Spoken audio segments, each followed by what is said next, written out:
evolution. Oh, okay. Well, let me ask you another question then, sir. Would you agree that if we're going to actually study something and use what we call the scientific method, are you familiar with the scientific method? I think so. Yeah. Great. Do you know what it is? Do you need me to explain it to you? My understanding is you start with a problem that's observed, and then you hypothesize a solution for it. You design a test to test it, and then you repeat that process until you figure out what the explanation is for the phenomenon.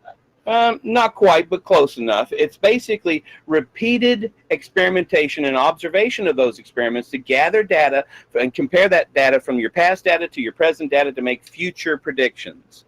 And again, sir, would you agree that you'd have to actually use the laws of logic in order to perform science? Generally, I would say, yeah, that we would appeal to logic or rationalizations to formulate like statements, right? Like if this, then this. I mean, if you consider these like logical statements, yeah. Exactly. And you have to identify what it is you're talking about. Is that correct? Yes. Great. So that's the law of identity. It's the eternal, universal, and unchanging law of logic called the law of identity. Can you tell me, sir, where does that come from? I'm going to guess that's an axiomatic thing that we get from epistemology or something, some sort of. Well, sir, are you saying you believe it just because you believe it? I'm saying that it's a fundamental assumption of formal logic that is unjustified. I think that most of those things are. Oh, no, sir. Actually, it's a requirement of the physical world for the physical world to be here. These laws of logic. Are we running down the hole again? No, hang on a second. Are you really a teacher in the public school system? Absolutely, I am, sir. I absolutely am. Well, let me ask you a question, sir. Would you agree that natural selection, let's go back to, since you don't want to talk about logic, let's go back and talk about natural selection. Sir, how does new information come into the genome? Have we ever observed new information coming into the genome? Considering every single educated scientist believes this, I would imagine so, yeah.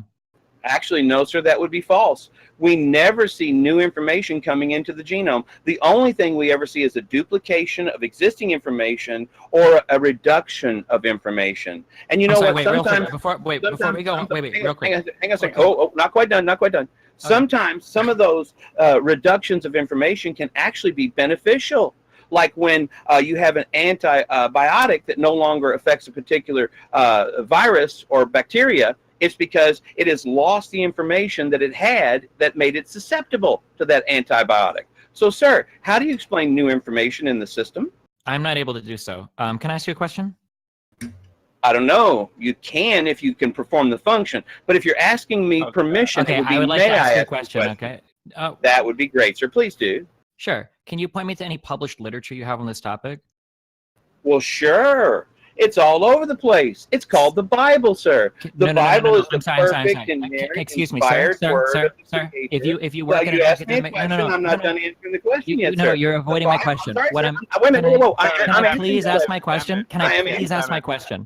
Can I please ask my question? Because right now you are contradicting a very wide field of science, okay, that has tons of publications across a number of very well-respected peer-reviewed magazines. So I'm asking, if you want to contradict this information, can you point me your peer-reviewed research that you've published on this topic? Because if not, I don't care to listen to a layman speculate or try to catch me on these very finite points that I may or may not know, because I'm not totally well researched in the area of like evolutionary biology. I don't care to listen to laymen or clergymen speculate on these matters unless you've got published literature that's like peer-reviewed in the field.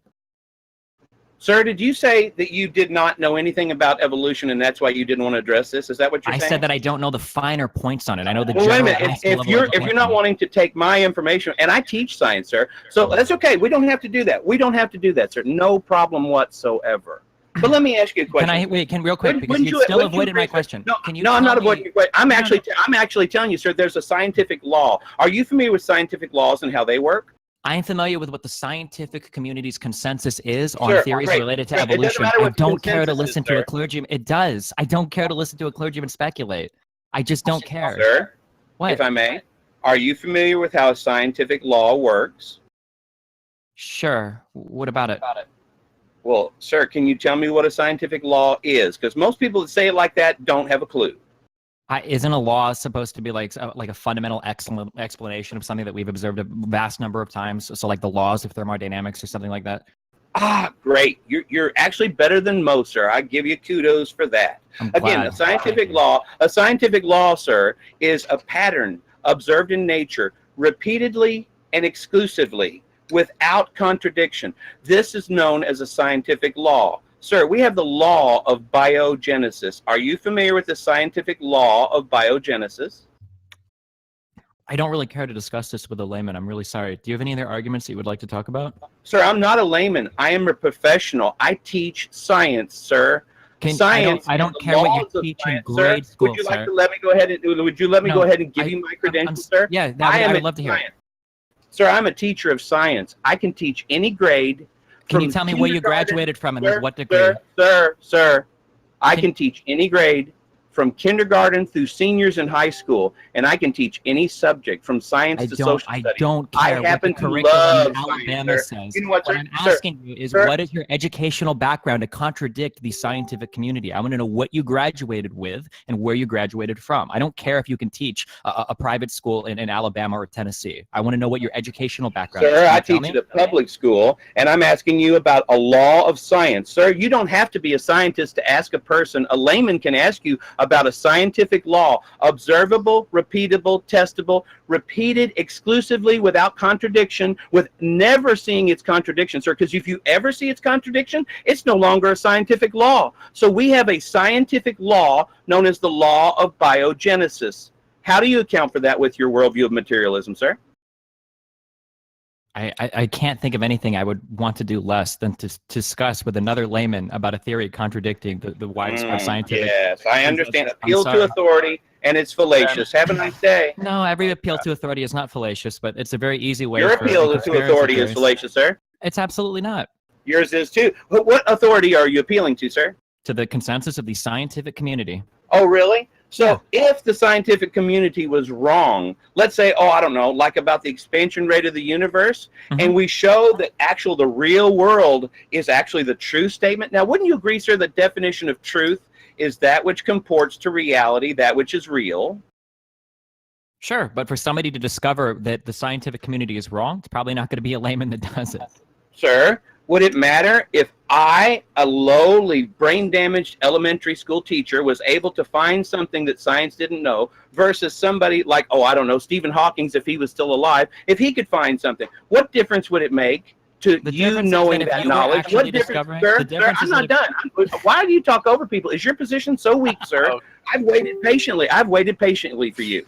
So, sir, is your position so weak that you cannot wait for a brain-damaged individual like myself? You already asked that. I didn't even cut you off. Hold on. I just have to see real quick. In the general chat of this Discord, if he's talking more than me, can you type 1? And if I'm talking over him a lot, can you type 2? I'm just curious, because maybe my perception is really fucked here. I believe it is, sir. Because let me ask you again. Would you agree that truth is that which comports to reality? Truth is that which is real. Sure. How do you know that, sir? I don't want to do this. How do you know that, sir? Can you tell me how you know that to be true? Too many memes for me, dude. I can't. If in the future, if you get like something published into Nature or some other like huge scientific journal, I would love to read your research that contradicts the widespread belief of the entire scientific community. Until then, I hope you lose your teaching credentials. I hope you go jobless, because holy shit, the idea that somebody like you can teach our children their education for the future is incredibly fucking sad to me. But yeah, all right. Okay. How many of these guys do you have in here?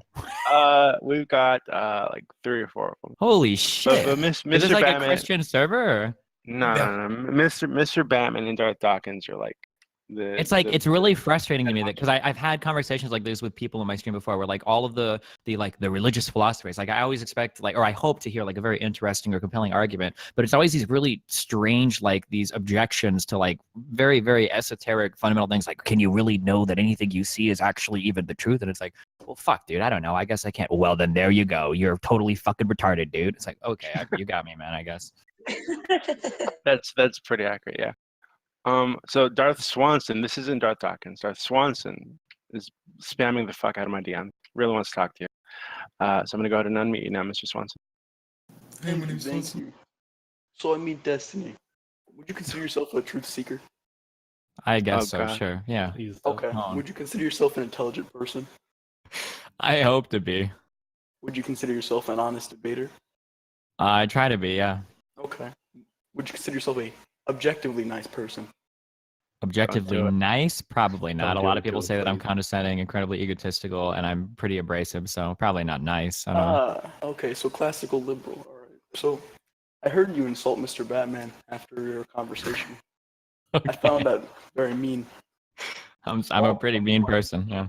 Yeah, why would one do such a thing? It makes me feel better, I guess. I'm kind of a hedonist. Oh, that's understandable. Okay. Okay.